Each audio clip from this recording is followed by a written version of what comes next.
Hello viewers, কেমন আছেন সবাই? শারদা কাপুরকে ডায়ানের লুকে ব্যাক দেখতে পেতে চলেছি 15 আগস্ট। হ্যাঁ ভিউয়ার্স, স্ত্রী মুভির পার্ট 2 আসতে চলেছে আর মুভিটি চলতি বছরে 15 আগস্ট মুক্তি পাবে। এই স্ত্রী মুভিটির ফার্স্ট যখন থিয়েটারে আসে তখন থিয়েটার জমজমাট করে দিয়েছিল।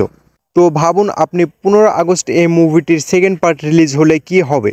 মুভিটির স্টোরি এবার একটু অন্য টাইপের হবে। যেমন আমরা স্ত্রী পার্ট 1-এ দেখেছিলাম স্ত্রীকে সবাই ভয় পাইতো, আর এবার স্ত্রী 2 মুভিতে আমরা স্ত্রীর সাহায্য নিতে দেখতে পাবো। স্ত্রী 2 মুভিতে আমরা একজন পপুলার কমেডিয়ানকে দেখতে পাবো। মুভিতে আমরা ভুলভুলাইয়া মুভির অক্ষয় কুমারকে দেখতে পাবো। এই স্ত্রী মুভির পার্ট 1টি অন্যান্য মুভিগুলোর তুলনায় খুব অল্প বাজেটে তৈরি করা হলেও মুভিটি মার্কেট পেয়েছিল অনেক এবং বক্স অফিস কালেকশনও অনেক হয়েছিল। আর এবার আসতে চলেছে স্ত্রী মুভিটির পার্ট 2। আর বর্তমানে মুভিটির হাইপ প্রচুর। আপনারা কারা কারা এই মুভিটি দেখার জন্য অপেক্ষা করছেন জানাবেন এবং ভিডিওটি এই পর্যন্ত। সবাই ভালো থাকবেন, সুস্থ থাকবেন, ধন্যবাদ।